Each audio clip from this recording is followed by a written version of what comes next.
এই পুকুর পাড়ে এটা এই যে কাটাওয়ালা গাছটা দেখতেছেন, এটা হলো কি শিমুল গাছ। আসলে অটোমেটিকলি এখানে হয়ে গেছে, শিমুল তোলার হয়তো বীজ এখানে পড়ছিল, যার কারণে এটা হয়ে গেছে। লিচু গাছটা তো দেখছেনই।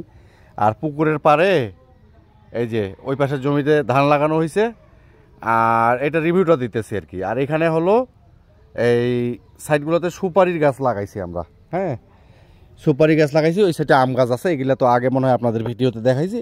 আর আম ভালো মতো যখন আসবো তখন আপনাদের আবার দেখাবো।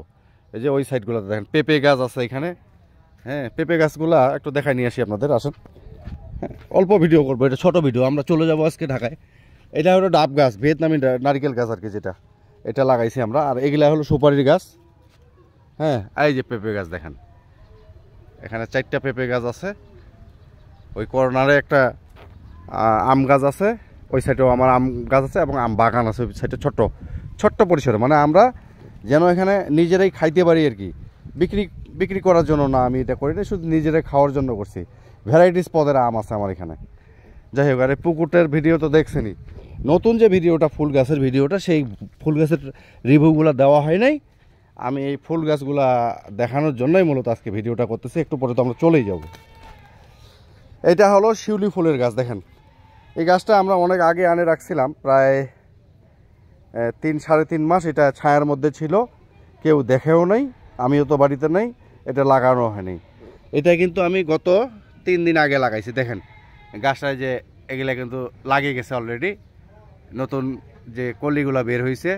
হ্যাঁ, বোঝা যাচ্ছে এই যে নতুন কলি বের হয়েছে। তো এই যে এটা হলো শিউলি ফুলের গাছ, এটা আগের ছিল। আর আমরা ঠিক ঈদের আগের দিন গেছিলাম ইয়াতে, দিনাজপুরে গেছিলাম। দিনাজপুর শহরে যখন দেখলাম যে ভ্যারাইটিস পদের ফুল বিক্রি করতেছে ভ্রাম্যমান, তখন কিন্তু আমি এই ফুলগুলো নিয়েছিলাম। দেখেন ফুলের কালারটা দেখেন একবার, গোলাপ। হ্যাঁ, এটা এক ধরনের গোলাপ। এই ফুলটা তাজা হয়ে গেছে, আর এটা ফুল যেহেতু ইয়ে ছিল, এটা মরে যাচ্ছে। হ্যাঁ, গাছটা লাগিয়ে গেছে। এটা যেহেতু এটা কিন্তু কলম করা, অন্য গাছের সঙ্গে কলম করা এটা। আর এই ফুলটা দেখেন একবারে জোস একটা ফুল, কত বড় এই ফুলটা দেখেন। এই যে দেখেন অনেক বড়, এই ফুলের গাছটাও লাগিয়ে গেছে। আর এখানে একটা কলি এসছে কিন্তু। হ্যাঁ, এই কলিটা আগে ছিল না, এখন আসে গেছে। এই তো 4 দিনের ব্যাপার মাত্র। যাই হোক, আর এটার যে গোড়াটায় এত বড় মাটি ছিল, এই যে 2টা ফুল ইয়ে গোলাপ হইলো। আর একটা গোলাপ দেখাই আপনাদের, সচরাচর এই গোলাপটা আমি একটু পছন্দ করি। এই যে দেখেন, এটা একটা ফুটতেছে, এখনও ফুটে নেই। আর এইটা দেখেন, এই যে এটা হলো আরেকটা গোলাপ গাছ। আর এই পাশে যেটা লাগাইছি এটা হলো বেলি ফুলের গাছ। হ্যাঁ, বেলি ফুলের গাছটা লাগাইছি। বেলি ফুলের গাছটা কিন্তু আসলে ইয়ে হয়ে উঠতেছে। এগুলো কিন্তু আমার নিজের হাতে লাগানো ভাই। আসলে আমি একটু ফুল পছন্দ করি।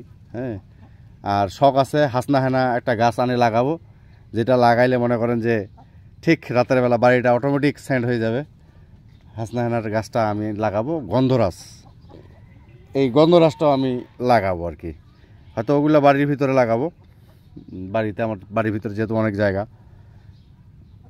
বা টবেও রাখতে পারি বাড়ির ভিতরে, সেরকম হলে। এইগুলা হলো আমার হাতে লাগানো। আর আমার ভাইয়ের হাতে, ছোটো ভাইয়ের হাতে লাগানো দেখেন, ওইখানে একটা মরিচ গাছ টবে।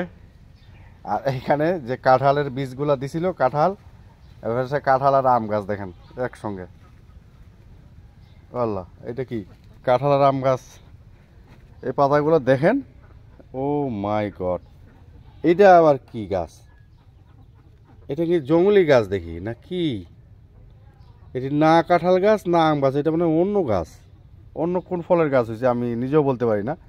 কিন্তু ওই পাশে দেখতে এটা এটা কিন্তু কাঁঠাল গাছ। এই যে এইটা, ও আল্লাহ, এটা কাঁঠাল গাছ। এইটা কি গাছ তাহলে? এটা আমি বুঝতে পারতেছি না তো, নাকি গেলে অন্য কোনো গাছ লাগাইছে, আসলে আমি বলতে পারতেছি না। যাই হোক, এই গাছগুলাই ভ্যারাইটিস, এগুলা এই গাছগুলো ভ্যারাইটিস গাছ দেখি। এই এখন এইগুলা রিভিউ দেওয়ার জন্য মূলত আমি এখানে আসছিলাম। এই যে পুকুরে হাঁস আছে আমার 5টা, এখন আগে ছিল হলো 14টা। হাঁসগুলো কমাইছি আস্তে আস্তে। এই পুকুরের মধ্যে গর্ত করে খুব, এই যে গর্তগুলা মাছ আর হাঁস মিলে অনেক গর্ত করছে।